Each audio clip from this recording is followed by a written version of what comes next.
Welcome, everyone. We'll come back to order with a roll call from our city clerk, Kathy Valdez. The record shall reflect that all members are present with the exception of Councilmember O'Donnell. Okay, our city attorney, Walter Chung, will bring us out of closed session. The City Council took no reportable action in closed session today. And Councilmember Contreras will lead us in the pledge tonight. All right. All rise. Ready? Begin. I pledge allegiance to the flag of the United States of America and to the republic for which it stands, one nation, under God, indivisible, with liberty and justice for all.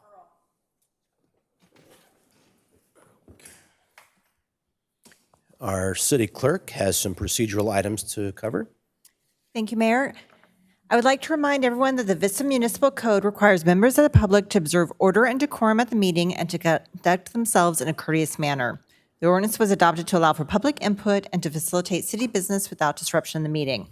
Applause is appropriate for items listed under the presentation portion of the agenda, which we do not have tonight. Students wishing to receive credit for attending this evening's meeting must stay for a minimum of 1 hour.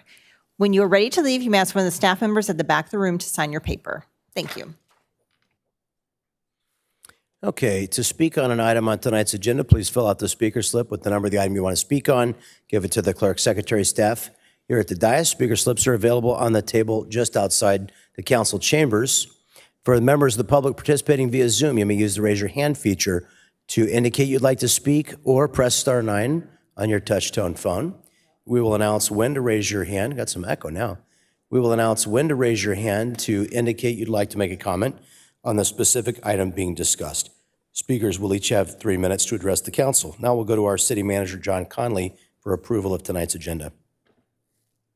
No changes to the agenda. Thank you, Mayor. Walter? Do we have oral communications at a special meeting? Okay, and since we're having a special meeting workshop, we don't have an oral communications opportunity, although public comment is in order on the item being discussed. We have one discussion item this evening. That's item D1, our assessment district's funding and fiscal update.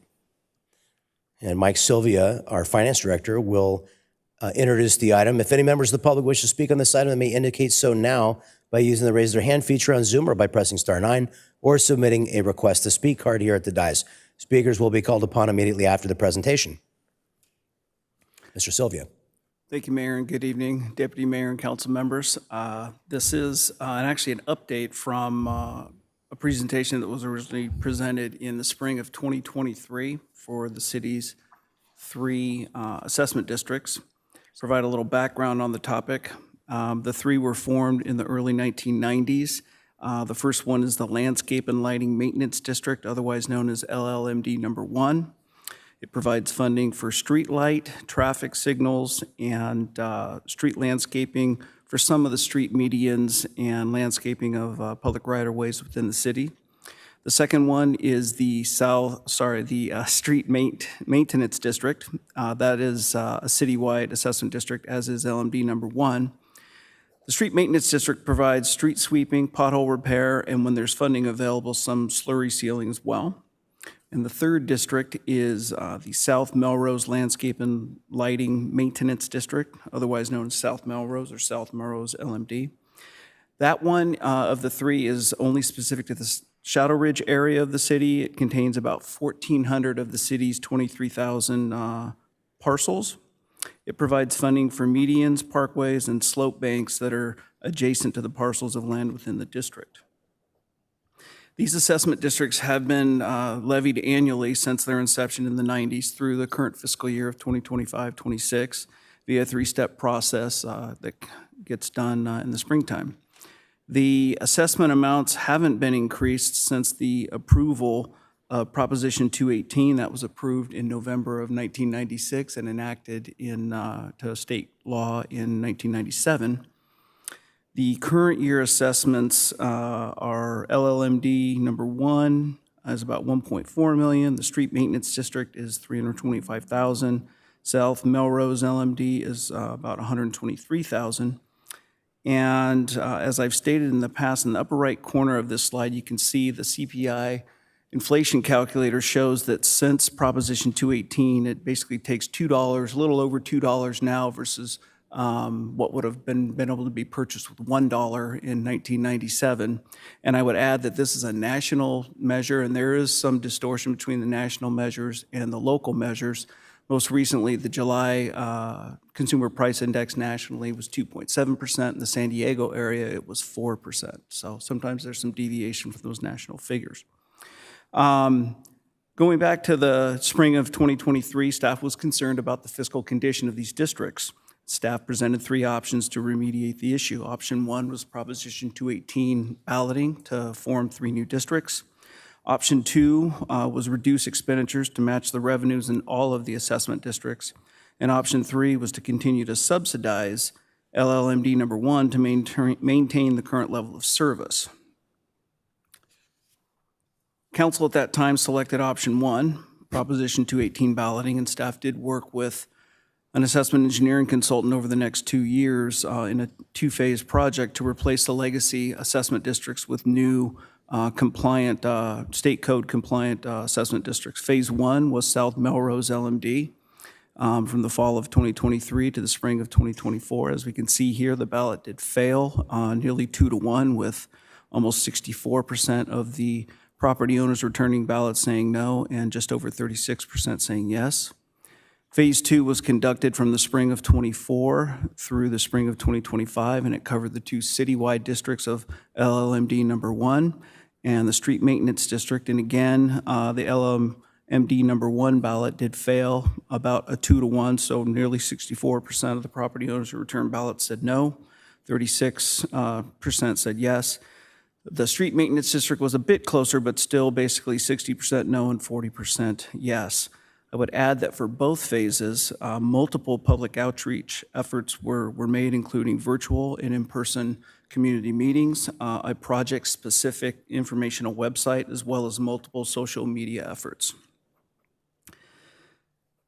So that begs the question, where are we now with the legacy assessment districts, and what is the best path forward given the direction provided by the city's property owners? Beginning with landscape district number 1, we can see the district's fund balance does balloon over a few years there in 2022 through 2024. However, that was a reflection of the City Council directed solar streetlight program, which is CIP number 8385. The CIP funds have since been transferred to the city's CIP fund to maintain separation of maintenance funding from the new capital funding. Staff does estimate that it'll take about $25,000 for the council-approved subsidy just to get the fund back to zero, and that's as of the end of fiscal 24-25. Currently, that transfer is pending as part of the current year-end audit preparation. In addition, the remainder of the council-approved subsidy will be used to fund a reserve account within LMD number 1 to provide funding for streetlight pole knockdowns, as well as pedestal box and traffic signal cabinet repair and replacement. Having these funds available for those fixes when accidents happen will allow staff to get things back to full operation in the most rapid fashion possible.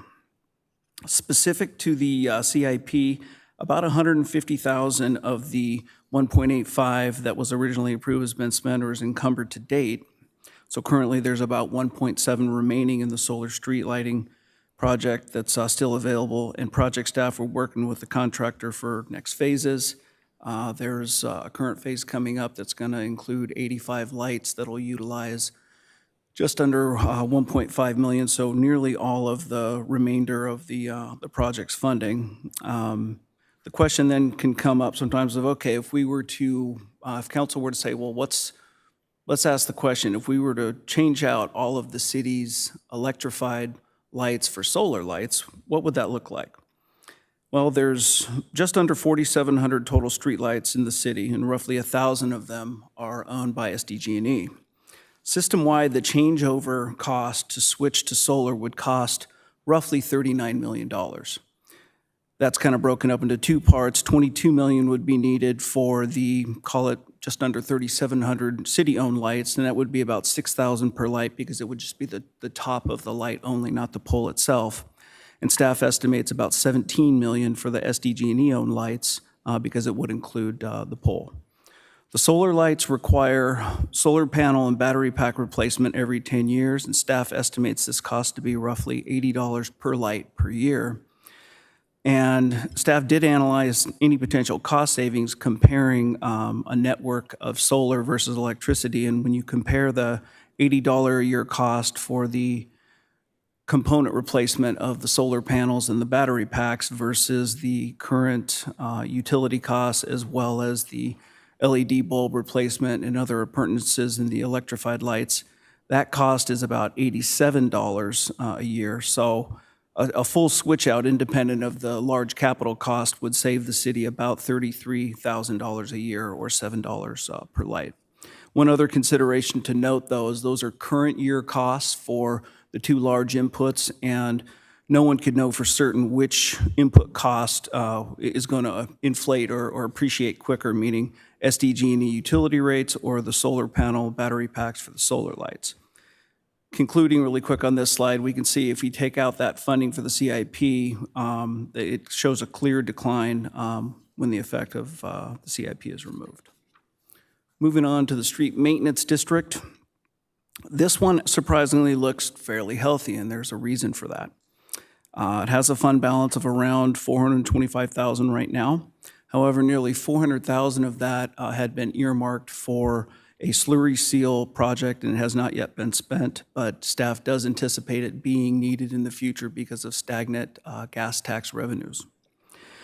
When those estimated slurry funds are netted out, it leaves roughly a $35,000 fund balance, and it's worth mentioning that all three of these assessment districts should maintain at all time roughly 50% of its annual levy to where it's cost neutral to the pooled financial assets of the city. So 50% of LLMD at 1.4 million should always have about 700,000 in operating capital. Likewise, this one should have roughly 160 or 165,000, and South Melrose should have roughly 60 or 65,000. Going to South Melrose, this district has already sort of hit the bottom in terms of fund balance. It has about $2,000 over the last couple of years. And it's unique among the three districts in that it only covers about 1,400 parcels. It's not a citywide district. So really, and we're going to get to this in just a slide or two, for staff's recommendation, this district is already feeling the effects of stagnant revenue and having to reduce the level of service because of that stagnation of revenue and escalation of cost for the expenditures. And so turning back to our remaining options, option 2 was to reduce expenditures to match revenue, and option 3 was to continue to subsidize LMD number 1 to maintain the current level of service. Staff has assumed that there is not a current appetite from council for additional balloting of property owners, so we're not analyzing option 1. It's removed here.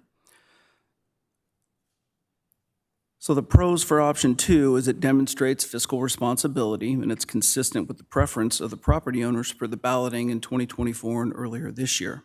The cons are that it will result in a perpetual reduction in service as inflation continues to erode the purchasing power of the static assessments. Option 3, which is continuing the subsidy of LLMD number 1, the pro is that it maintains the current service level, and the con is that the cost to maintain that service level will require an ever-growing general fund subsidy, and it's incongruent with the property owner's willingness to fully fund the current level of service. And again, we can see the estimated cost to continue this practice over the next 10 years is about $6.3 million, and that's conservatively escalating it past the current two-year budget at 3%. But if you were to run the math and the delta between year 1 and year 2 of the current budget, it's more like 7.7 or 7.8, and that would be a 10-year cost of about $7.5 million. And as a point of reference, the subsidy to date from the general fund to LLMD number 1, at the end of the last audited year, fiscal ending 2024, it was $4.9 million. And with the current transfer set to occur, it would be $5.2 million through the just ending fiscal year of 2025. And so staff's recommendation is a phased approach to option 2. First component of that would be to maintain the current general fund subsidy through the current fiscal year of 2025, and then reduce the general fund subsidy back to the pre-2025 level of $275,000 in fiscal year 2026-27. And then finally, beginning in fiscal year 2027-28 with the new biennial operating budget, eliminating the general fund subsidy completely. This strategy would save the general fund about $5.5 million over 10 years. Now, that said, it does raise a question. What would get cut? How would it be operationalized? I'm graciously joined here by Chris Arce, our Director of Public Works. He's going to walk us through what some of those examples might look like. Good evening. On option 2 impacts, prioritization of essential services and reduction of least impactful services. We continue to maintain our current traffic signal funding for the public safety. Proposed first-year budget impacts for 26-27 would be a reduction of a weed abatement contract services and supplies, reduction of emergency tree maintenance budget, reduction of utility expenses to 20 to 25%, reduction of the operating expenses for electric pedestals, cabinets, et cetera, and reduction of landscape improvement projects service contract funding. For proposed second-year budget impacts, 2027-28, reduction of contracted tree maintenance service, moving from our current 4-year trimming cycle to an 8-year trimming cycle, increased reduction of utility expenses to 50% total. And with that, I'll turn it back over to Mike to continue the presentation. Thanks, Chris. And so, yeah, to sort of wrap up here, this is a challenging situation. However, staff's recommendation does align well with revenue and expenditures in the 3 assessment districts in the intermediate to long term. It also reflects congruence with the City Council goal of fiscal responsibility and the level of financial commitment the City of Vista property owners agreed to based on the results of the recently completed Proposition 218 balloting. And with that, staff is available for questions and discussion. Do we have any members of the public that wish to be heard on this item? Okay, seeing no request to speak on this item, we will close the opportunity for public comment at tonight's meeting. Councilmember Contreras. Thank you so much. This has been a really long process. We definitely wanted to ensure that we gave the public the opportunity to vote to maintain level of service. And, you know, the numbers speak for themselves very clearly. As you stated, Mr. Sylvia, people said no. And I'm really glad that we finally had this conversation. This is something that when I was first elected in 2018, I learned of this and I was really concerned. So thank you so much for doing a lot of hard work to address the council on this urgent matter. Definitely, if we were to continue to subsidize the way that we are, the price tag is pretty steep. So, you know, I know a lot of hard thought went into the staff recommendation being option 2. You know, I want to say yes to this, but I have a few questions. So when we're reducing the level of service because the amount that we have allocated is just not going to be enough, right, to maintain the level of service that we have now. What does that mean for areas where we have trees, right, and maybe some more shade-producing assets versus like some of the rosemary that I see in the median that, you know, is, we're not going to go out there and pick that and dry that and use it in a barbecue, right? So, but I am worried about reduction of our tree canopy because we already don't have a lot of it. So can you speak to that concern that I have? Yeah. So moving to 8-year cycle. So right now we have 4 zones in the city that we contract with West Coast Arborists. So every 4 years, the right-of-way, street right-of-way trees get trimmed.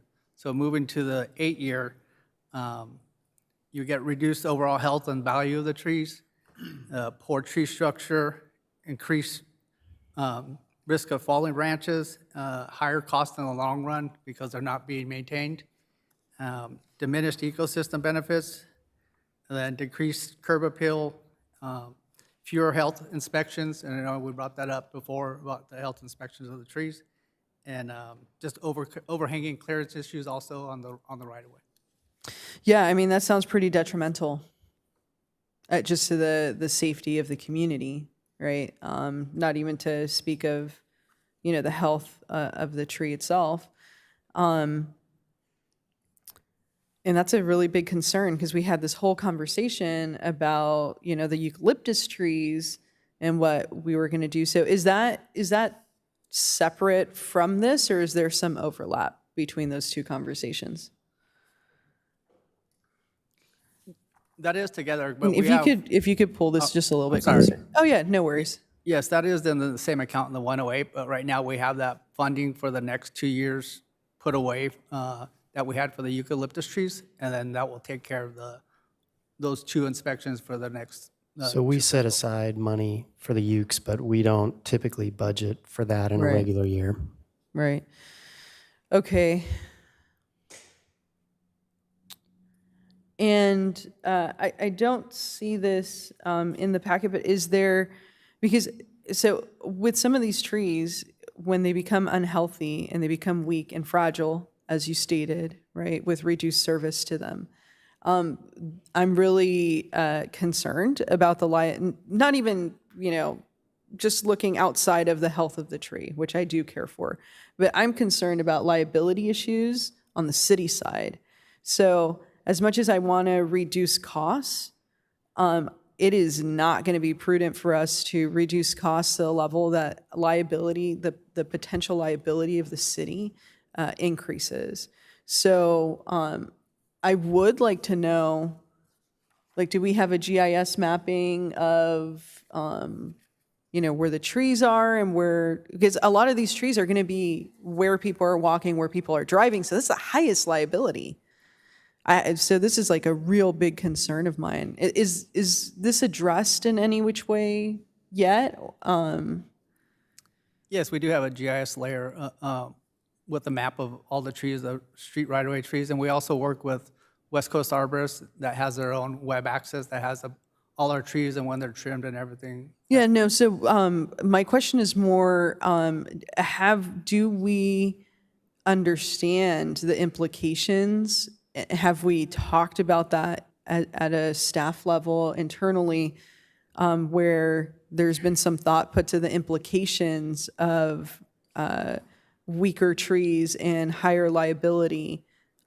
Because I don't see that information presented, and it makes it difficult for me to make a recommendation if I have like a kind of a gap here. So Chris, I want to just clarify, we still do have crews that look at those trees on an annual or semi-annual basis for safety purposes. We review those areas regularly. It's not that we don't look at those trees every 8 years.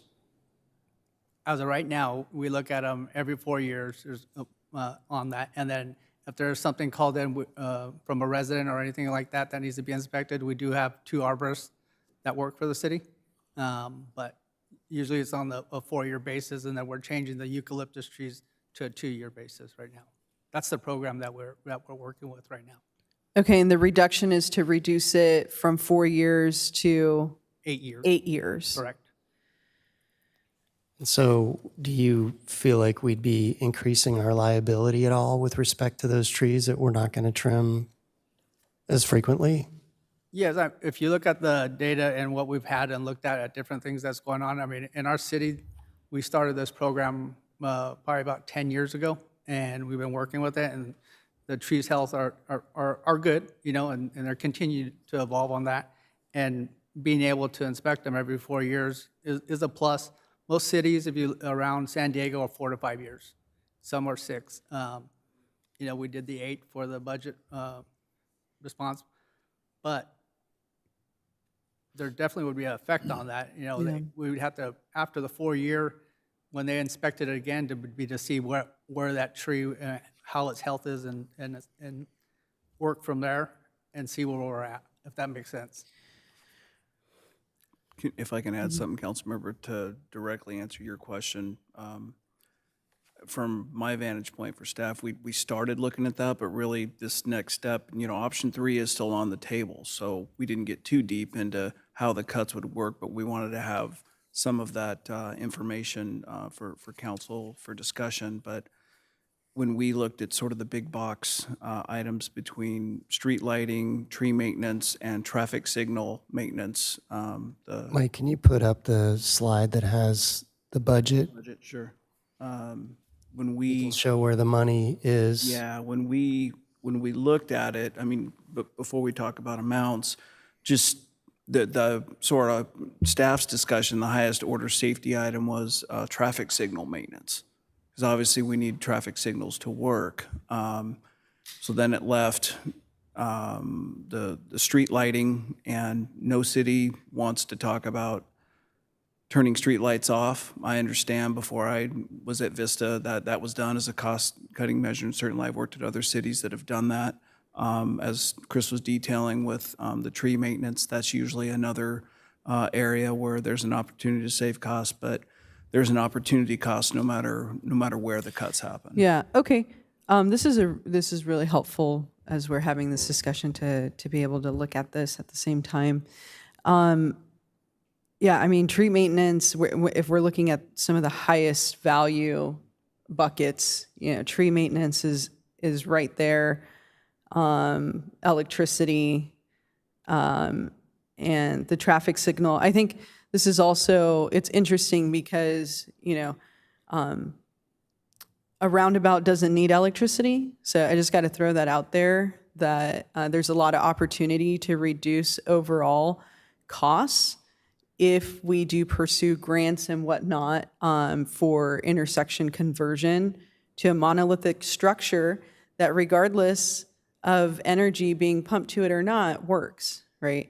So I think that it would be prudent for the council to start having some discussions about future cost savings, and including in that, sometimes there has to be maintenance to a traffic circle or a roundabout. But if we really want to get serious about our infrastructure and ensuring that we're not subsidizing, $6 million worth of stuff, we're going to have to get smarter about the infrastructure decisions that we make. But yeah, I am concerned taking the tree maintenance to 8 years.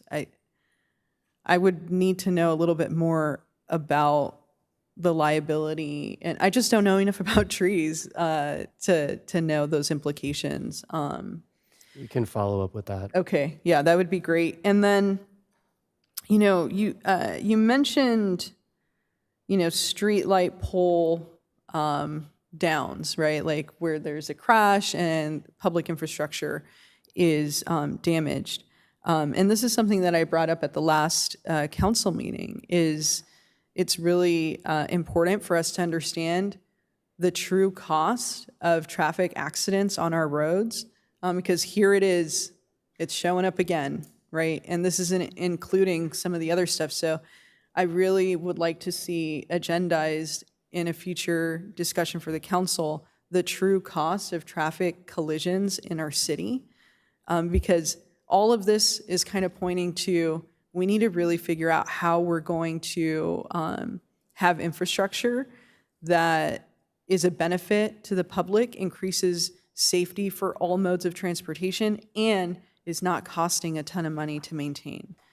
And I think with some cost savings like that, we could probably reimagine our medians and have, California native plants that are site suitable, water-wise. So I just want us to be a little bit more forward-thinking and understanding that this is a very complex topic, as boring as it might seem. Can we talk about median landscaping real Yeah. quickly? Because we did look at that. Yeah, please. Chris got a number. If you Great. can This is a speak question to that I asked, and I appreciate having an answer for it. So working with our current contractor, West Turf Landscape, we got bids on the medians throughout the city to go drought-tolerant plants and some hardscape throughout. So you're looking, they broke it down, of course, in sections. So the total cost for that is around $700,000 to bring them back up to kind of like the Sycamore right at the 78 style right there. Okay, fantastic. So for an overall cost of around $700,000, we could continue to have landscaping in our medians that also kind of fits our climate action plan and some of the other goals that we have, even some of the goals that the mayor has championed, like a more beautiful vista. And overall, is there a savings in, like, because I heard the number to install, but do we have an anticipated savings of having this conversion? So once it's installed and it's established, then that's when the savings would come, start working. So you're looking at about a 2-year process, once it's in, about 2 years, then You talking about street lights or drought tolerant? drought tolerance we're talking about. Okay. Yeah. The I'm median. going to ask both you gentlemen to pull these microphones closer to your mouth so I can hear you better. The medians, you're looking about for maintenance, a 30%, 35% reduction. in Wow, that. that is significant. Well, it's in the, that's general fund money out of the 530 where that's getting for medians. Okay. It's coming through, not the 108.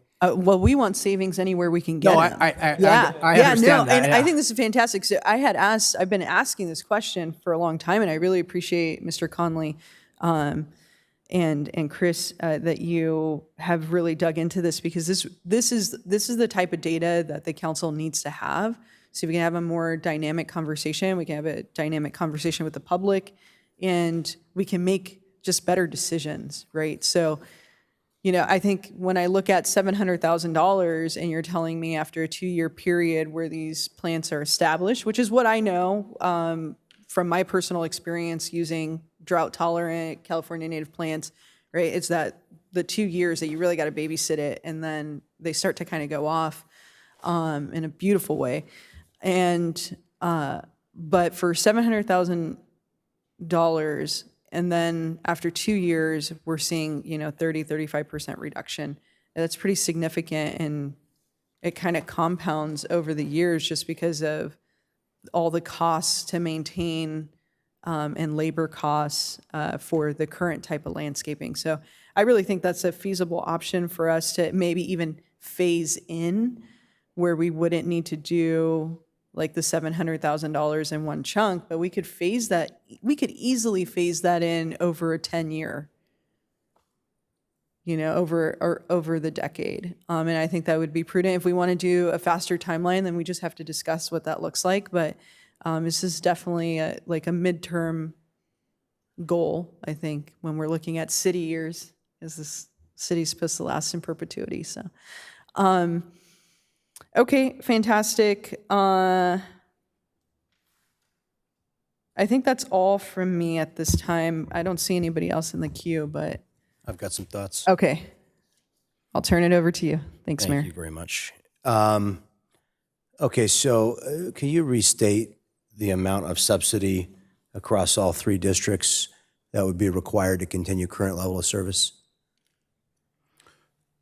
The current amount would only be the LMD number 1 subsidy, which is about 525. Let me go back to that slide.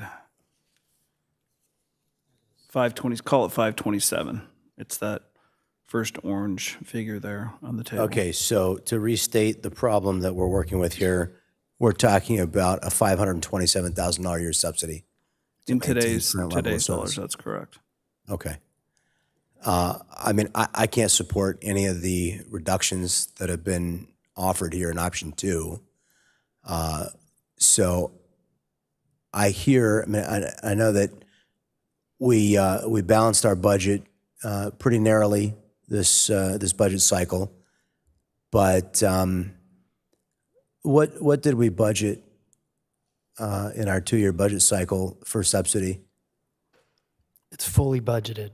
Okay, it's fully budgeted For these 2 through years. 2027? Correct. Through June of 2027? Yes. Okay. Yeah, call it 527 this year and then 568 next year. So is what you're looking for is direction on what to do past, starting in July of 2027? Is that what we're being asked right now, since we've already budgeted full subsidy through June of 2027? Our recommendation is to cut that subsidy in half in 2027 and then have it be zero in 2028. So for the last quarter of the 2-year budget cycle, you want to reduce the subsidy by 50%? Correct. Okay. I think, I appreciate, and I would like to see you, Mr. Conley, bring to us as many options for cost cutting as possible.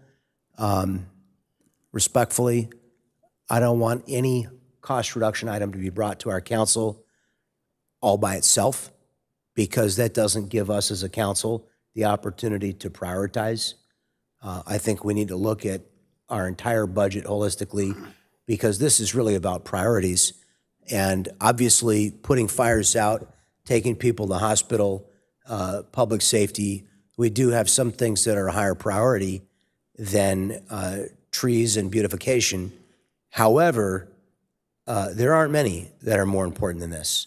The way that we all feel about living in the city of Vista, property values, our climate action goals, maintaining our trees, as I've said before, and was maybe mildly ridiculed for saying I love trees. It doesn't matter why. I like them. They're beautiful. I love the oxygen they give us and the beauty that they create in our city. And I think everybody would love to have more trees, better maintained. So I'm not in favor of reducing the subsidy right now. I respect that you've brought us this option.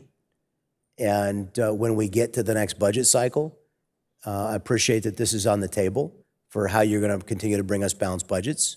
So to be clear, Yeah. you would like us to look across the entire budget for where we can save money so that we could continue to subsidize, that we only looked at cuts within this budget unit for this presentation tonight. I think that this is a false choice. I don't agree. Understood. I'm not going to. I have thoughts about why we're having this conversation. I'm going to reserve for another time. But I don't really like this conversation very much. I'm not very happy about it. The idea of reducing landscaping and trees, is would make nobody in our community, not one citizen, would be happy about that. They may have different reasons why they wouldn't be happy about it, but I don't see anybody being happy about it. So, were this an issue of council, we're going to have to choose who to give a pink slip to, or we're going to have to cut our landscaping, this would be a very different conversation. But we've already budgeted for the next, what do we got here? The next 21 months, we're good. We've already set the money aside and figured out how we're going to come up with it. So this is an option. We're going to keep this in our hip pocket. That's what I'd like to do. And, and the city manager is going to have to come back with a whole host of options. But these are, when we get to the next budget cycle for how we're going to keep our budget balanced. This is certainly an option. I don't like this option. Maybe I would dislike other options even less, or dislike them more, rather. But to start cherry picking things like this, I understand, but let's just be really clear about one thing here, okay? The fact that, what year were these districts, 96? No earlier than that, 1990 or 91. Okay. None of us were here when these things were adopted. And they should have been adopted with escalators. They weren't. The fact that we have frustration about the fact that they weren't, but you know, every one of these priorities being funded with these districts, with the exception of South Vista, South Melrose rather, every one of them would be an obligation of the city's general fund on a general basis, right? Maintaining our traffic lights, our street lights, our beautification, landscaping. These are all things we would pay for out of the general fund were we not to have a special district.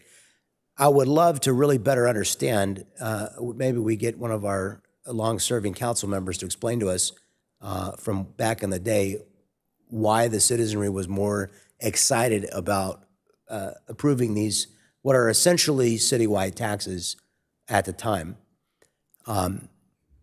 I don't, you know, with fair respect, I reviewed the materials that we sent out.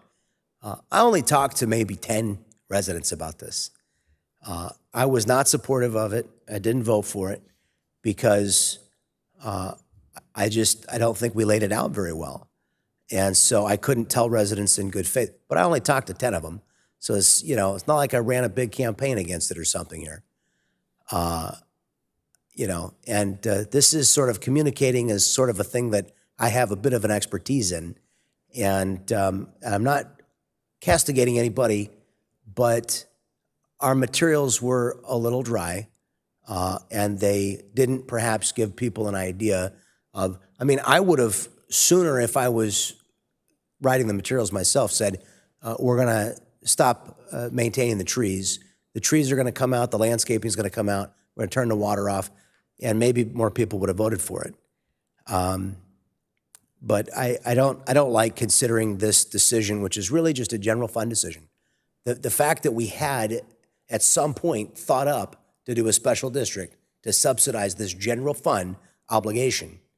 You know, we could do a fire overlay and have a special fund for the fire department for emergency services, couldn't we? I mean, maybe that would have passed. This is a general subsidy to the general fund for something that doesn't particularly get people all hot and bothered. Again, I wish I could have been here in 1990, whatever it was, to see how this came about, but I can kind of well understand why there wasn't a fervor to renew it. Yeah, I'm not excited about talking about cutting trees, turning off the water. Now, I'm all about, let's do water-wise, drought-tolerant. How about, since it's agendized here, I think, how about we ask staff to prepare a pilot for drought-tolerant so that we could all of the residents of Vista could look at what that would look like. Would you be amenable? I'll let you chime in on that. Let's, you know, unlike some of our other things that we did to the roads everywhere all at once, maybe we could take a test and we could set up a piece of roadway and we could kind of get the word out. Hey, this is our new drought-tolerant pilot. And what plants would you plant? Did you want me to? I definitely want your input on this. Okay, because they did offer us the fact that we've already done this. So Where do we do it? Where we did do it is over on Sycamore by University, right underneath the freeway on both sides by the it looks AMPM real nice. by the by the AMPM way. and the Shell. Okay. Yeah, I mean, I generally have a positive feeling about the landscaping there. I'd like to go back and, when did we do that? It's been at least 4 to 5 years now. I don't know the exact date. I want you to give me a map of where that is so I can specifically examine. I live in that area. I'm going to go take special attention to what that looks like. I'm happy to have plants that require less chemicals, less water, are easier to maintain. I think we could all come to agreement on that. We have a stated priority as a city to plant more trees. This council has given specific direction to management to plant more trees. And I don't think we've come anywhere near meeting our goals for planting new trees, increasing our tree canopy. And, you know, I think there isn't a whole lot of, we just had a meeting talking about land, and there's not a whole lot of vacant land left in this city, sadly.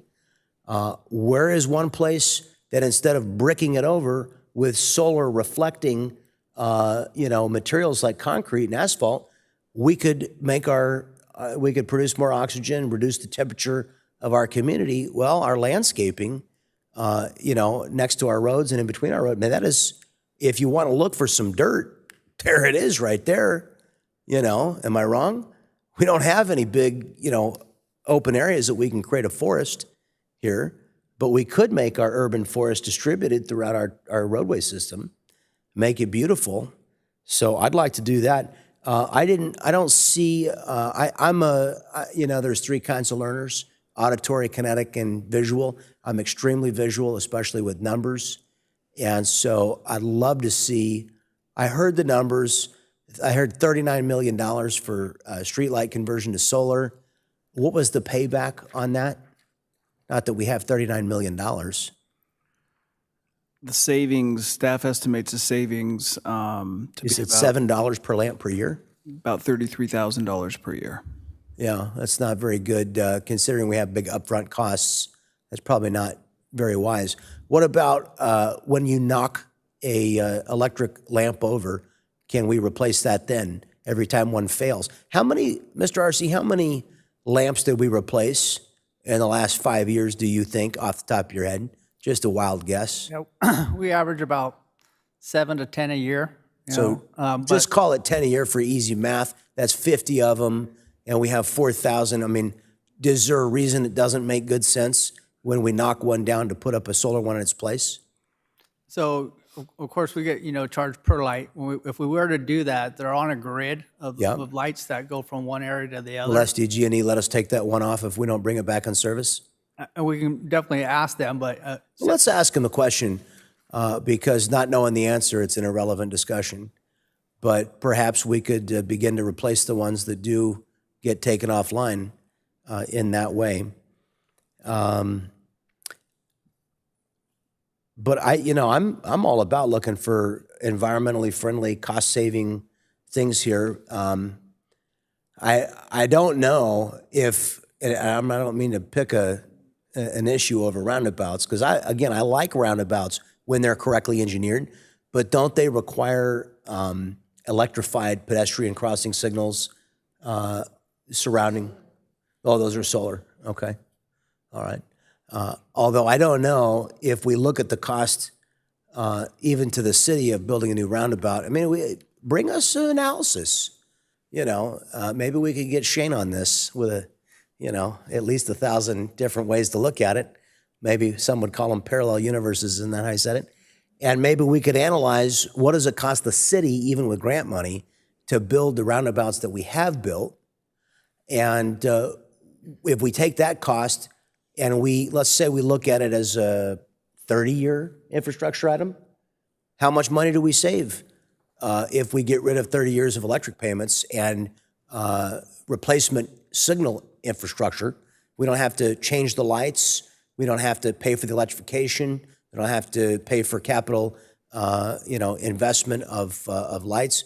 What do we save on a net basis? Or does it actually cost more if we spend several $1 million to replace a signalized intersection? I don't think you know the answer to this right now. I'm guessing you probably don't have that. Do you have a complete analysis of that question? No, but one. Well, let's take area a look of- at that, because we've got council interested. We've got 17 roundabouts planned. So why don't you have a look at that? You could come back and we could have a look at that. But if we don't have an analysis of it tonight, probably doesn't make sense. What do you think?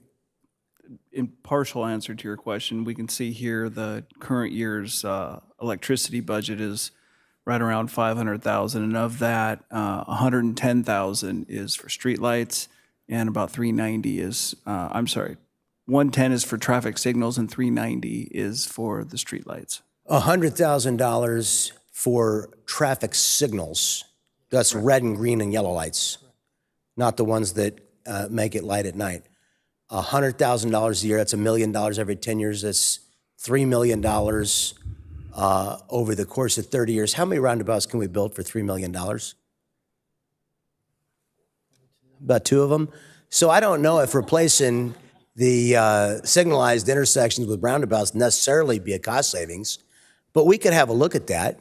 Maybe it's not an in-depth, maybe it's a high-level look at, but I would love to reduce electricity to zero. I'm all about not paying to electrify something we don't have to. And let's, let's get some more of these. You know what I'm really mad about the roundabouts? Can I be honest with you about something? My only problem with them, I will go out there and march in the streets for roundabouts right next to you if we can buy the 4 triangles. You understand what I'm saying about the 4 triangles? If you buy the 4 triangular pieces of land around the intersection and you correctly engineer them to fit the roadway, I have no problem with them. In fact, I think motorists would really like them.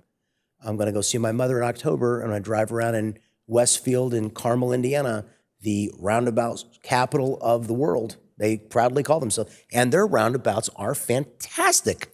I have zero complaint about them. They are correctly, I will bring pictures.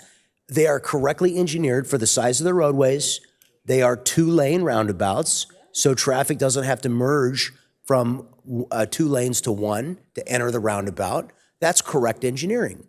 The problem is what we continue to see is this shoehorning of a 1-lane roundabout into a 4-lane road, and that just doesn't work. So if it's correctly built, I'm all for it. And I'd love to find some ways we can work together, and definitely will keep this on the city manager's list of prospective budget cuts. And when he can't balance the budget, or if he can't, then, we'll put this and the city manager's budget on the chopping block for potential cuts, how we're going to save some money. That's just a little joke. I apologize, Mr. Conley. Deputy Mayor Melendez. Thank you, Mayor. Thank you for this presentation. We did go to the voters and in plain language and fulfilling all of our legal requirements, we asked them if they wanted to increase their assessment and contribute to their community appeal, right, as property owners. And they said no, period. They said it's all right if we don't have more resources going to this aspect of the city. So I really would caution our council to not see this department issue as an entire budgetary issue because we're going through the steps of the process, and the public is able to identify their priorities in how they voted for this ballot initiative. And I'm disappointed because I would have supported this, and I would have liked to see a little bit more resources go towards landscaping. But I do think that there's an opportunity to prioritize, Mayor. My question is, if we were to keep everything the same and, the budget that we have for landscaping, are we able to even keep up now with what we have allotted for this landscaping? With what we have current, yes, we're able to keep up with our contractor. Those are all contracted services that we have with West Turf right now. But as the mayor reflected, we get into 2027 and onward, and we're just not able to sustain that current same level of service. Well, the services are also, they're taken out of the different accounts too, and it's just not the 108 account, because West Turf, who's, like I said, our landscape contractor for parks, is taken out of a 525 account, which is general fund, and also the 530. And then this 108 is more for the trees, as we spoke of, and then the signal lights. So as of right now, when the new contract comes, it's going to be definitely a new number, and then that's when we'll have to adjust and see what we're going to do. Okay, I understand. And then I did see some mapping here, and we had taken a deeper dive into some of the mapping previously. But my understanding is that that our resources for maintenance and for landscaping maintenance in particular is not spread equally through the whole city. Is that correct? Because we have the assessment districts, there's some areas that have been receiving more of a subsidy than other areas, or am I mistaken in that? No, or maybe confused a little bit about the question is, are we talking all the services throughout the city for trees and landscape and parks? Because those are all different, coming out of different accounts, if that's what you're asking. I think she's asking about the subsidy for the South Melrose Landscape District specifically as an itemized component of the $527,000. South Melrose has never received a general fund subsidy. Okay. So my thought is, I think we can start to piece together, a way to balance the need to reduce the subsidy, right, which is kind of our budgetary call right now to reduce the subsidy, but also to maintain beautification. And I really think that the key for that is to make sustainability changes, like my other colleagues have mentioned. But I disagree that landscaping and trees in certain areas have as much of an impact as they do in other areas. So I would really like to see, as we're trying to workshop this, we have to make a decision going forward. We have to either decide that we're not going to subsidize any further and we're going to have to change the landscaping, or we can do some sort of modified version of that, or we can keep the subsidy and reprioritize our budget and our general fund. But I think that the beautification, we should look at beautification in areas that are most essential for public health and well-being, meaning that we can look at maps, and I'm sure Public Works has, record of all the areas where we are conducting landscaping now. And are there areas that, if we lose landscaping there, it's not going to take away significant tree coverage? We should, be okay with transitioning to other types of water-free landscaping, right?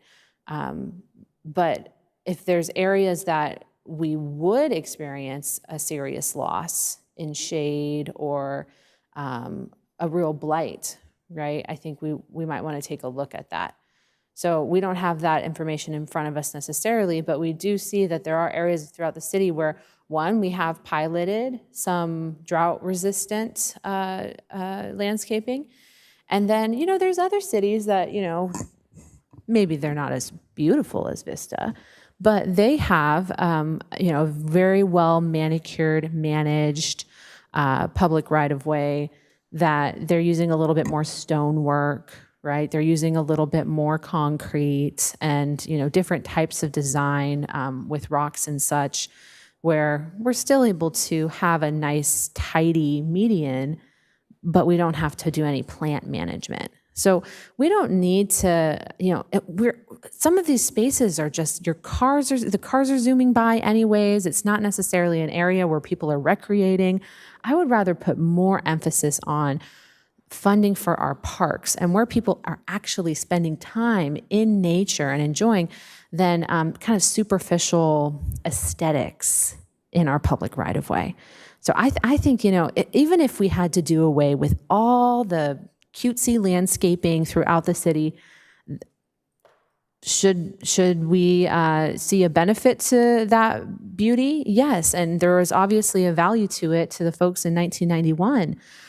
They did not plan ahead and make sure that we have the resources to maintain it. But I do worry that we'll get into a situation, if we're not willing to have a difficult conversation about reducing the subsidy, that we'll get into a situation where we are more willing to fund plants that are at the scene of, in the middle of the roadway versus plants and beautification within our parks and highly traveled areas by pedestrians and within the nooks of our neighborhoods, right? So I really would like to see mapping of, nobody wants to take away from our beautiful appeal in our city. But realistically, if we look at some maps and we see where the medians might experience changes with a reduction in subsidy, maybe we can have a little bit more understanding about that. So I would like to maybe see more maps on that and see how the landscaping, reducing the subsidy is going to affect the landscaping overall. Because my guess, my theory is that I would want to prioritize the landscaping in the areas where people are really spending the most time. But thank you for this, and thank you to the voters who ultimately gave us clear direction on what they're hoping, the standard of service of the city could be. I really wish that we could do more with the resources that we have, but I know that our public works folks are working really, really hard. And we are looking to transition to some more sustainable landscaping styles. I think that that's a goal for the entire council. It fits within our climate action plan. It's obviously important for our budget process. We don't want to be wasting water, and water is, we're even, I know that many of the council members have been interested in the Vista irrigation rate increases when it comes to water. So really, we're at a really pivotal point where we have to be prioritizing what's the most important oases that we can create in our community. And those oases are definitely not in the center median. So I'd like to take a look at those maps. Thanks. Councilmember Fox. Perfect. Thank you, Mr. Mayor. If we were to, I'm under the impression that we're still maintaining the current districts as is, where we'll still get the same amount of money. It's just it's not going to keep up with inflation, correct? Currently, yes. They're for the rest of this fiscal year, as well as next fiscal year, the current level of service will continue through June 30th of 2027. Right. Will we still, do these assessment districts still exist in their previous configuration, just not adjusting for inflation? Are we still receiving the same amount of money from them as we were previous to?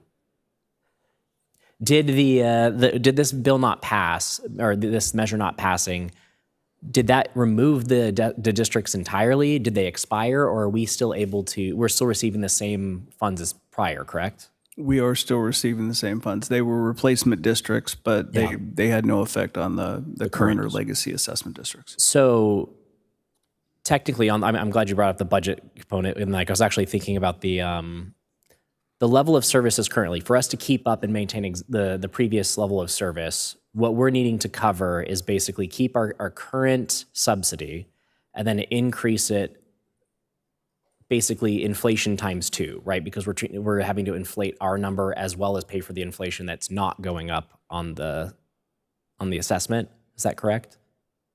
Essentially, yes. To maintain the same amount of buying power, whatever the cost inputs, however they escalate, would be the resulting escalation of the general fund subsidy. And I was going to say, it's worth mentioning, there's been suggestion back in 1990 that the prior council members didn't think it through. Prior to Prop 218, when it was approved in 96 and enacted in 97, councils could change those assessment rates at their will. There was no vote of property owners. So the rules completely changed in the mid-90s. When they were formed, the 5 council members could change.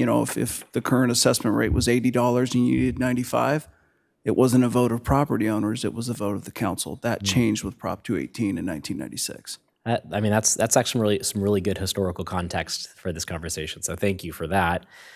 So, I mean, I think the big fear that we have right here is that, with us dropping our subsidy very quickly in a basically year and a half, we'll be, this year full, next year half, then completely gone, is that we'll have immediate cuts of service and we're going to be scrambling to find that where we can cut that from within this assessment. And it sounds like we're having to do some pretty drastic things. What I'm curious about is if we were able to keep our subsidy more level, right, to where it is now, not adjust it for inflation, we would be looking at about 3 to 6% in cuts per year to current level of services. Is that?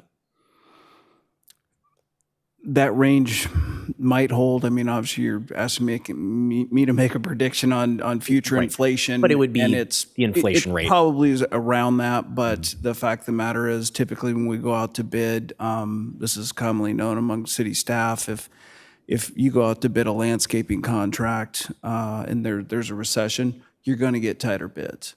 If it's a booming economy, you're going to get looser bids. Okay. It's a fact. And I don't think that's any kind of secret. So it really, some of it just depends on timing when current contracts expire. If it's a very strong economy, then prices aren't going to be as sharp from bidders because, quite frankly, at that point, they've got more money than time. Right. And vice versa when there's a recession. And I think that that's something that would be nice is if we have a lot of these different cost saving type things, like, you know, using drought tolerant plants and things, what we kind of need is time. Is kind of what we're looking for, is how can we maintain a level of service till we can do some of these cost saving type things. Are we going to ever get to $3 million, $1.9 million a year in cost savings on these kinds of things? Probably not. But, you know, I think if we're able to, I'm saying if we're able to maintain, you know, subsidies at similar levels, even if we are able, maybe we do decrease them slightly or something, but, you know, we're able to keep our levels of service consistent this year, and then we'll have about a inflation level % of drop in services per year going forward. I think that gives us a little bit more flexibility on what 3% we can find every year, rather than trying to have Mr. Arce here make a $1 million cut, or $500,000 cut next year. Sounds pretty tough, you know? And so, I mean, I could see the need. I'm all for fiscal responsibility and seeing if we can find some places to tighten up the belt, and maybe having a thing that's basically forcing us to do that, you know, is actually maybe a hidden benefit to us, as we're able to look at some of these things and force us to do some of this more drought tolerant and some more cost saving type things across the board, to find that, 3 to 6% every year in cuts to maintain almost similar levels of service without having a complete drop immediately. I just can see, people seeing in 2026, maybe you don't see it immediately, but 2027, 2028, having an immediate drop like that is, going to be an eye opener. And, that's reducing people's quality of life quickly, And so I think there's probably some sort of happy medium we can find here, where we're not cutting to zero in a year and a half, or in 2 years, or, something like that. But I mean, I think what the mayor said about, we're assuming that the voters said, no, we don't care about landscaping, but they also might have been saying, we don't think you're spending your money wisely, and we think you need to tighten your belt somewhere else, and something that we prioritize less. And so, I think that there are probably a lot of things that are more important than beautifications. Public safety, a lot of those things are more important. But I think there's like the mayor said, there's probably some places that, I'd rather cut rather than pothole replacement, filling, and some of those kinds of things. Like maintaining our public right of way is, it's kind of our job. So I think we need to kind of find how to do this and maybe in the next few years we find funding sources to help us with this kind of thing, or we go out for another assessment or something. But I think this is a drastic approach. This kind of is my opinion on it. So I'd love to hear the rest of the council's opinion on that, and see if there's any ideas that spurn from that. But I think that's where I'll leave it for now.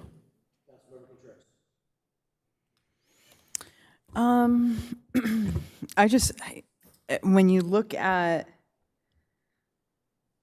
the costs all the way through 2035, that $6 million that's a lot of money, and does our financial situation seem like it's getting better? Can someone? Last few years, it's been pretty good, but we can't anticipate that that's going to stick around. That's why we're making the recommendations. Yeah. So, I mean, there's some urgency in having this tightening of the belt, as been stated. We need to do this now. Whether we do it in, a fashion where it goes to zero or not, I think we could probably discuss that. But I am not in favor of continuing to have runaway costs for our medians when we have a lot of other services, we have employees, tons of things that we need to maintain. So, but I want to go back to the traffic signal. So I'm seeing traffic signal maintenance on here for, let's see, some of 2025 actual at 246,193. What is that? Because we were talking about 100 and something thousand. Was that just for the electricity?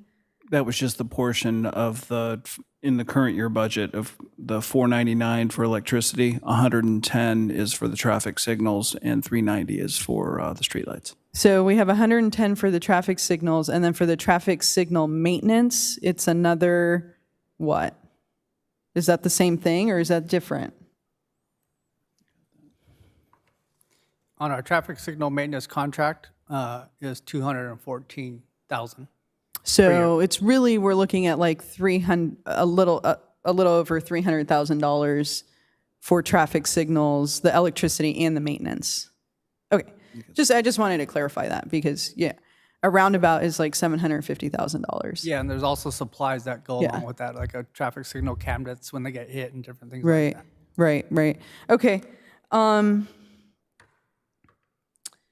Yeah, I think it's important to, one, maintain shade on our active transportation network, right? So where there's sidewalks, I think that needs to be a priority. When we look at maps, maybe there's, I'm thinking about the information, how it came to us when we were talking about streetlights and it had different color codes, right? I mean, we could look at some areas where maybe we do want to conduct some changes, right? And we can look at, what does it look like to, like, let's say somewhere on Melrose, right, where they have like those really tall pine trees, like what, I want to make sure that those are maintained really well. I don't think that we need to be waiting every 8 years to trim those. I think that that could be detrimental. So I think there's some areas that we might want to prioritize trees. And then we also anticipate that we want to plant more trees. I mean, we're looking at, we got a grant for 125 trees on North Santa Fe, right? So I don't know if like tree maintenance is necessarily, like, I can't see that go to zero. Like, I think that has to be, we have to have a more nuanced discussion just even on that bucket, and expand that a little bit more so we can have more time to understand the implications of any kind of change in maintenance. But then that doesn't leave us with that much. So it's a very difficult discussion. I do think we have to reduce the subsidy. We have a lot of other priorities. I mean, we're even just trying to figure out how to maintain the wave and modernize that. So I don't think we're going to get this done today. That's kind of where I'm at. I think there's a lot more conversation, but I love that the information that the council is putting forward, and hopefully there's been, enough consensus on a few things that staff can get some more direction. That's it for me. Thanks. How much was our year-end fund balance at the end of the last budget? Last year, I believe it was around 6.5 or 7. $7 million. I highly endorse, on the 11 years now I've sat on this council, management, current management, and the last interim management, and our city manager before that, always have been very conservative in the budget process, and I want you to always do that. I want you to always bring an additional amount of money to the council at the end of the budget year that the council can have their priorities met with. So I appreciate that conservative budgeting. But I guess what I would say here is our year-end fund balance was 10x the amount of money that we're talking about here today. So I would submit that we're not quite yet in a dire emergency for something that's 20 months away that we clearly could afford to absorb into the balance, the general fund. Did we have street light signals before 1990 in the city of Vista? I'm sure we did. Seems likely. Did we have illumination lights, street lights, to illuminate? How many did we add after 1990, do you think? Lots? Thousands? 1,000? 500? Did we add significant numbers of lights subsequent to the council adoption, I should say council imposition of these 3 special districts? Yes, we paid for them with our general fund money.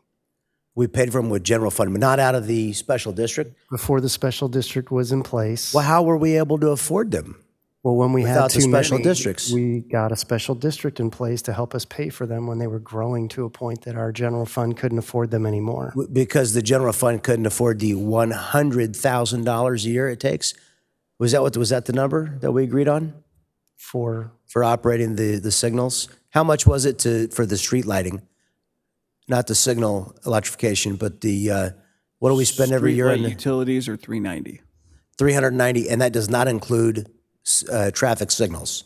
Correct. That's That's only- 110. The That's only total is illumination. 500,000. Okay, 390,000. Okay. That wasn't too popular. I wasn't on the council. None of us here were in management positions or serving in the, but I still remember residents still talk about us turning off the lights. And boy, it's not the way I want to be remembered. So you're saying we were able to pay for these priorities with the general fund before the council of its own volition imposed these fees without a vote of the people in 1990. I just want to make sure I understand that. yes, and it was also, I believe, before we were burdened with some of the things that we deal with now with respect to Prop 13. Well, Prop 13 was passed 1978. So some of those lights were, but I mean, at some point, the city council determined that these best special districts would help us pay for these costs. And so So they got decision from was made 78 to 90. to put it on parcel tax so that they Yeah. could, you know, I mean, respectfully, I think the council saw an opportunity to raise revenue for the city Yes. that was really general fund obligations, and they said, why not? They didn't have to go to vote of the people, and so they just did it. Would they have been smart enough to have included an escalator back in those days? We wouldn't be sitting here right now. But the public never really had a say on this. I don't believe the voters who received these documents, I mean, the 10 people that called me didn't really call me to ask me what I thought about it. They called me to go, what is this? What does this mean?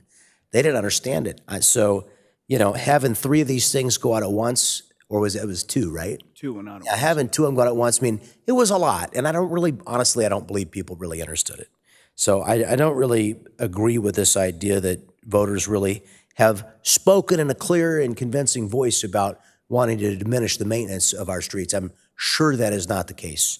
I would stake my reputation as a leader on it.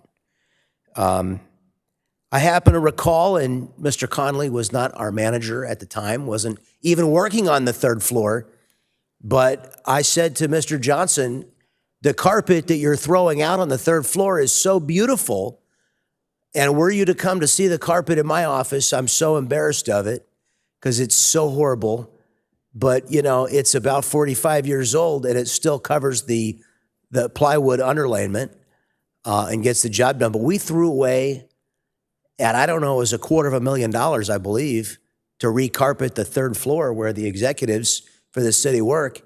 And I think we even put new carpet in the council offices.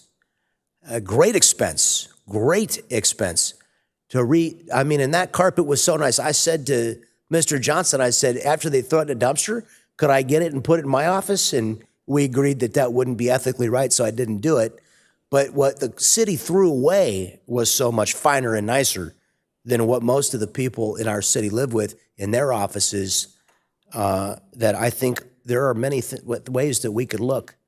Now, are you aware of 2 leading consultants by the name of Bob Porter and Bob Slidell? They're very famous. I'm sure you're aware of their work. Perhaps we want to look at, are you familiar with? Yeah, good. Perhaps we would want to bring some consultants in who could help us, ask some folks we may have forgotten what exactly is it they do here. And, maybe there's some people that are working with the customers that, maybe their assistant actually does the paperwork and, there might be some efficiencies. And in fact, I think we should. I'm glad we're having the conversation about efficiency I think every citizen of Vista wants to know that we're conducting ourselves in the best manner in the interest of the taxpayer. So let us have a council conversation about what the best way to pursue a study on government efficiency would be. I would like to see no expense authorized. I would like to see Mr. Sylvia contact the Slidell and Porter firm if they're still around, and if not, maybe some other folks in that same business who could let us know what they think they could do for the city of Vista. Again, no expenses authorized at this point, but maybe there are some people who help government work more efficiently that we could reach out to, and they could analyze our books for us, and they could look at some government processes. Maybe they're in the business of looking at the processes at dozens or hundreds of governments and businesses, and maybe they have learned some things about how to trim expenses. And maybe we could bring them in to have a good, thorough look at the city attorney's budget, and just making sure you're paying attention there, Mr. Chung. No, but seriously, I mean, I'm not making a joke of it. We really should do this. I'm deadly serious. We should absolutely be examining critically every area of the city budget, because we did have a situation where we know that there was some additional work needed to bring a balanced budget. So if we are in crisis to where we have to have a special workshop meeting over $527,000, then I think probably we need to hear proposals, again, not authorized to spend any money on this, but let's hear some proposals from, and then if there's a good proposal or we want to do an RFP, I don't know if we need to do an RFP. Maybe it's something the city manager could just look into, but I would like you to bring back to us some suggestions of how we could leverage some expert. Maybe we could go to some of the retired business executives in our community and invite them. In fact, I might just convene a mayor's panel on government efficiency and invite some retired CEOs to come in and go through we could sit and have some meetings about the budget and look at where we could save some dollars. Maybe they could tell us ways they save money in their businesses, and we could look at how that might play out here in the city. But I would like to come up with a long list. We've got budgets approved past the day that I'm even going to still be the mayor of Vista. But I would like this council, or the future council, to have a complete list of potential budget cuts that when we go to cutting the budget of the city of Vista and reducing things that we've determined are existing priorities, that we are looking at it holistically such that we go, okay, we could cut trees down and not water them, or we could reduce this expenditure, but let's put all of the options on the table for how we can reduce government spending, because we do have increasing costs in some categories, and in some cases have limited ability to control. Other cases we have limited ability to control reductions in revenues. So let's do that. Let's have that conversation. I look forward to you coming back to us. I see an appetite from all the members of the council present to examine all cost-cutting options, because I don't hear, 2 or 3, or definitely not 4 members of the council in favor of this reduction. So I think you hear that for the moment, the council is in favor of option 3. Obviously, option 2 remains in the city manager's back pocket for when the next budget cycle comes. And, a future council is going to have to make that decision. But, for now, I think what you're hearing is no appetite for reducing maintenance of our landscaping, lighting, and other things that make Vista beautiful. Councilmember Fox. Yeah, I just want to, I think some of our neighboring cities have done some things like that, brought in some people to look at their budgets and see how they're stacked up and see if they can save some money. So, but the one thing I do get, I think that I forgot to mention this, was there's a lot of people that when we spend money on something, one of the first examples they give me is, why are you doing that when you can't fill potholes? And my response is always, we fill potholes really fast in Vista compared to anywhere else. Like, that's not probably a good example, but I feel like that's the rallying cry of the public. And so it's kind of a funny thing to, be the first thing on the chopping block. I don't know. It's just it's funny that that's the example I get all the time. So a lot of those things that are the most public facing, type things, it's the face of your city, is our public right of way, the places that we maintain and control, the places that people interact with probably way more often than they're in this building and things like that, so it's just that's just, I can kind of already imagine the reaction that we're going to get. So I just wanted to bring that up. That was it. So I just want to be clear, for me, it does not seem like we've accomplished consensus. I'm supportive of option 2, staff's recommendation. And I also believe that we should be cautious to evaluate our entire city budget on the basis of kind of excessive subsidies based on the landscaping standards set by a previous council. We have to make some changes. We could go in and every other median remove landscaping and replace it with rocks, and the city would still look beautiful. Our city is beautiful. We have plenty of natural landscaping that even if we were to make significant changes, I really do believe that we're still going to have a very nice, appealing community. So I definitely I don't think it's so much of a quality of life issue as it is a fiscal responsibility issue. So I do support staff's recommendation, but I also do thank you, Councilmember Fox, for bringing up the potential option of we could go back to the voters for another assessment evaluation. And perhaps there is a misunderstanding about what the value of these assessment districts is for the voters.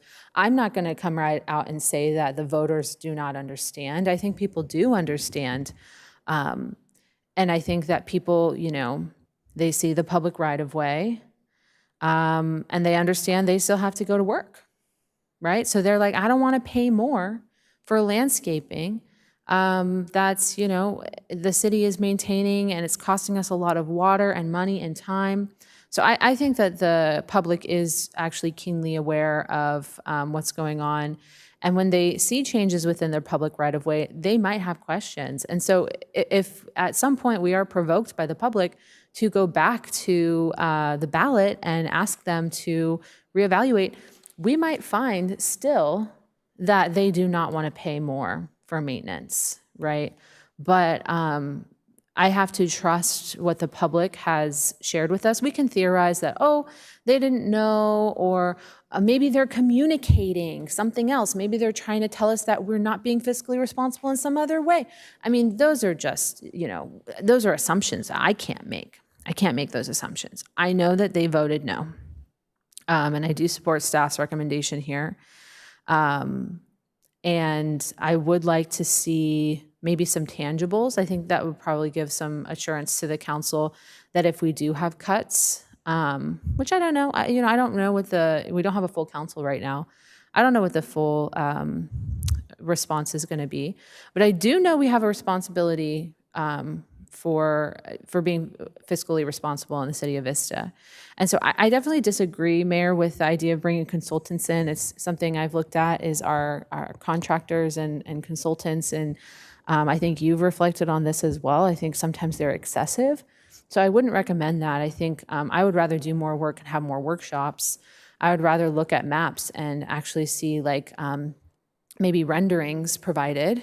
Maybe Public Works can provide some renderings as to the medians that are impacted, but they are medians that are impacted. These are just surrounded by asphalt and zooming cars. We have to be honest with our priorities that I would rather make sure that our community has shade and water for the future than superficial landscaping. And I'll campaign on that any day.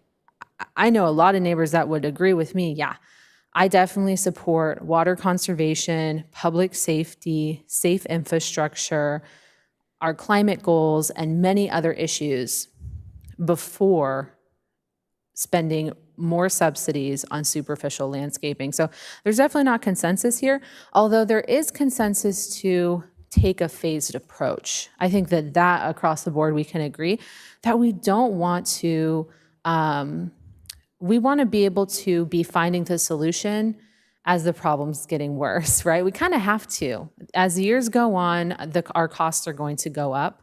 So we do have to obligate ourselves to find a solution. And I think that I don't know all the answers, but I do know if I were to have some renderings from Public Works of the medians that are impacted, I might get a better sense of what we're actually talking about here. So I appreciate the opportunity to get more information. Just to clarify, the consultant that I'm talking about would be one whose sole job was to reduce our net expenditures. Maybe even they would be paid on a contingency-only basis. Councilmember Contreras. Yeah, I would also have to disagree that there's consensus, but I actually 100% agree that there probably is consensus about a phased approach. I don't think any of us just want to cut everything off, but we have to. $6 million over the course of between now and 2035, that's a lot of money. That's just, we can't get away from the fact that that's a lot of money. Councilmember Fox, I just wanted to understand something that you said. You talked about how residents, potholes is like, you constantly hear about that, but we're talking about this. But is this is not reducing the level of service for that type of maintenance, is it? No, there's nothing here about potholes or maintenance of asphalt. Okay, yeah, just to clarify, yeah. Because yeah, definitely, this would be a different conversation, I think. So yeah, I think that there's a lot more to understand. I feel like even at this point, I probably could provide a number if we were going to look at a phased approach. Even for 2028, maybe we do 300,000, as a subsidy there, and we start to decrease, and maybe we get to a point where it's like $150,000 subsidy. I don't know. I think we could probably even do. I don't want to have to go back out to the public for another vote. That was like, it was very expensive to do that. And I see a resounding like 60% are like, no.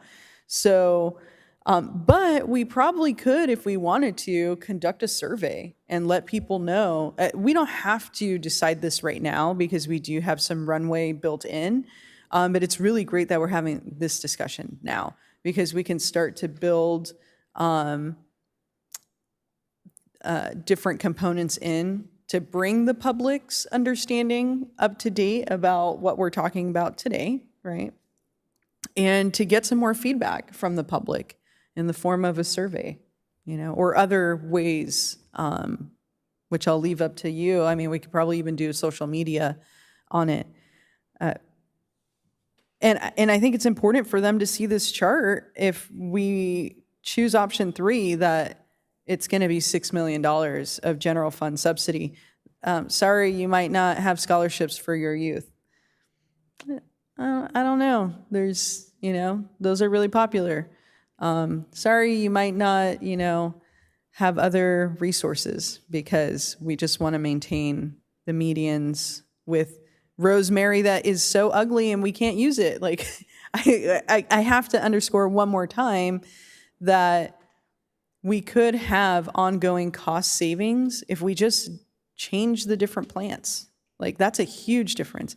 And I would go with changing plants and mulching versus putting more hardscaping or xeriscaping, just because we're already in an urban heat island effect with so much concrete and asphalt, which only increases people's costs as they're trying to reduce, the heat.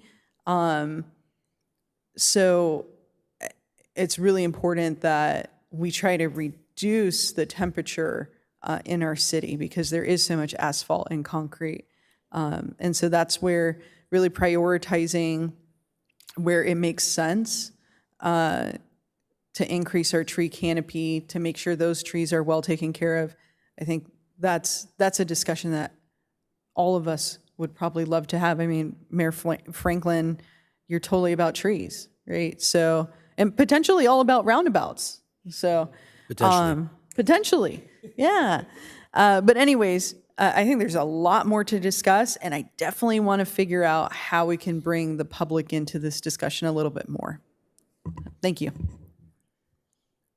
How much, when we first got, I think it was Mr. Mayor gave us the number on the green paint on the bike lanes, to do them all was going to be $440,000 a year.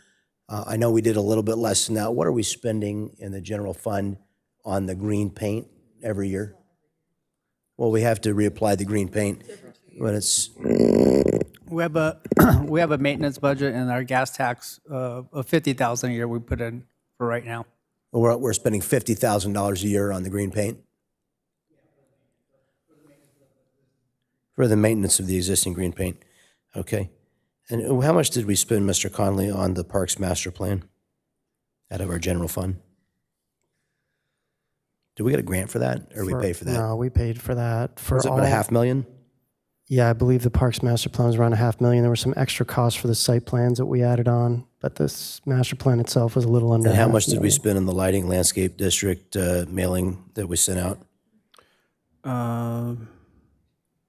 The total project was 365, but it came in 20,000 or so under budget, so So 345. Well, I mean, I'm only just starting to work on some suggestions. These other consultants, to the deputy mayor's point, you know, I read through, and I invite everybody to read through the Carlsbad Park Master Plan. I read it's 100 pages of ChatGPT could have done it in, you know, the same amount of time as a regurgitation of the Census Bureau's data for the city of Carlsbad. And they would like to have more pickleball, which is a shocking revelation about what people would like. $500,000, totally a pertinent amount of money to spend to find out that people would like to have pickleball. You know, I don't think that was a good use of money. I've said it numerous times.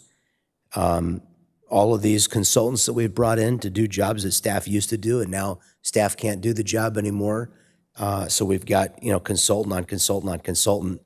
The consultants I'd like to bring would be the ones to figure out how to get rid of all the consultants and how to, you know, just how to spend less money. But I could sit here, you know, there have been not one, but there have been a litany of items at $500,000 each that I have railed against because they did not serve the public interest. There is absolutely, and I'm not looking at management. I'm going to look right at the council and say there have been council priorities to create recurring and one-time expenditures that really did not bring the level of benefit that shade, oxygen-generating plants. I mean, I don't think there's one resident of our city 2 years from now is going to go, thank goodness we had that Parks Master Plan. But instead, if we took away the plants in the median and the trees, I think people would go, what is wrong with this city council? Have they lost their minds? So here we are gnashing teeth and wringing hands over $527,000 a year, which is 1/10 of the amount that we had in surplus from last year's budget. There is no crisis here. This decision did not need to be brought in an individual, and maybe you disagree with that, but any citizen is going to look and go, what are you talking about? That a $6 million surplus, and they're sitting here talking like they got to cut the trees out of the median because they're short 527. So we still had an excess surplus in budget of $5.5 million. And now we're sitting here talking about, you know, uglifying our city. No, I don't think so. That's why I made some little jokes, and I apologize to the public for doing so. It was only because I was trying to hold back being very upset. I don't like this conversation. I'm very unhappy about it. I don't think the people of Vista would be at all happy, you know, and there's no way, based on the stuff that we sent out, that people really got the idea that we were going to start cutting down trees citywide, turn off the water, and start uprooting all of our beautiful plant landscaping and, turn this into, I don't know, some city of industry or some place in Los Angeles where they have nothing but concrete. So I'm sorry if I'm starting to get upset about the whole thing, but I am really not at all happy to see these laid out as suggestions for how to reduce spending before we have other less useful to the taxpayer items laid before us to reduce expenditures. So both management and council have some responsibility for some of these spending items. I am going to remember this moment right now, and the next time somebody suggests spending $500,000 on something that is lighting taxpayer money on fire, I'm going to get really exercised about it, and I'm going to say, remember that we're going to have to pull all the trees out and concrete over the whole, every median in the city if we don't come up with $500,000. So, we need to really start looking at these council priorities and some of these things that have been brought as unnecessary priorities by even some of our management team. Councilmember Fox. Perfect. Well, I will say that I'm glad to hear that the pothole part was not part of this, because I probably latched onto something. I think there was something said about like potholes and slurry seals that were taken out of a budget, moved over or something like that, where I probably just attached that to this item in my brain, and glad that it's not. I will say that, I know it's anecdotal, but I know that a bunch of the people that did come to me asking, what is this, when they got the mail, I probably had, probably also around 10, 15 people or so.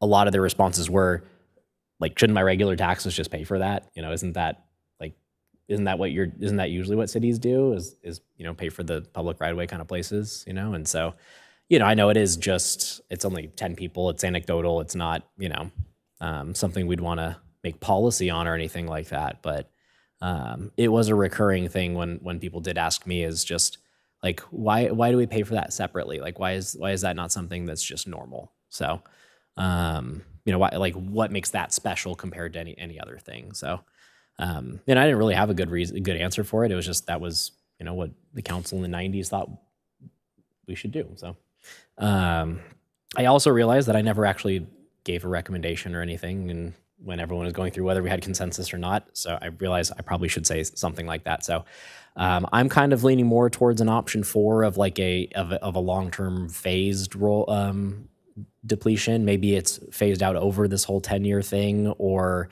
maintained and just phased out using inflation. It's inflated into nothingness.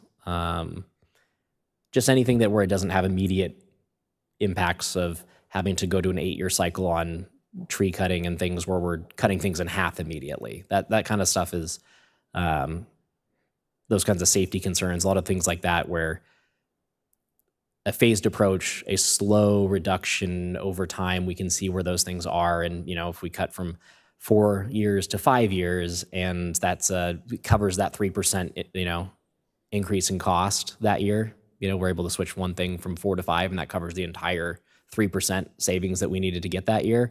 Those kinds of things I think are very doable at this scale, but obviously, you guys are probably better at that than I am. So that's why I'd really love to see if that's something that you guys think you could do, is rather than remove the subsidy and try to cut everything at once, if there's something where we could find 3 to 6% in savings a year, where we keep the subsidies at the current levels, or if there is a proposed, we think we can cut 10, 20% without it affecting our, citizens in a drastic way. Here's some easy cuts. I would be 100% on board with any one of those.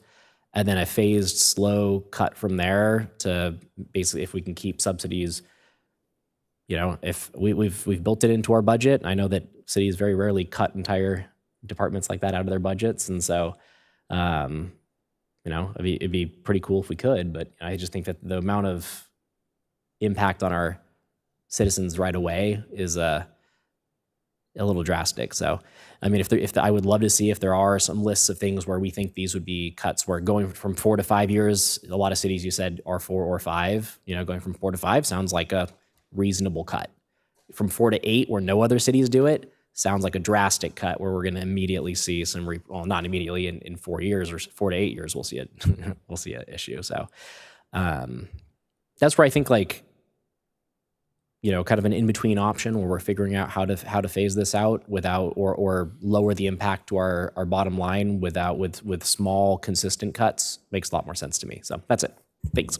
So you know the request to speak, we're now adjourned. You could be having dinner at Giovanetti's tonight at 1011 South Santa Fe. They're having their soft opening tonight, and we all love pizza and more. This is their expanded unit. They don't have pizza there yet, but they have fabulous food and they're good people. Hope you'll all go check them out. They'll be open tomorrow night too. If you come, you'll see me there.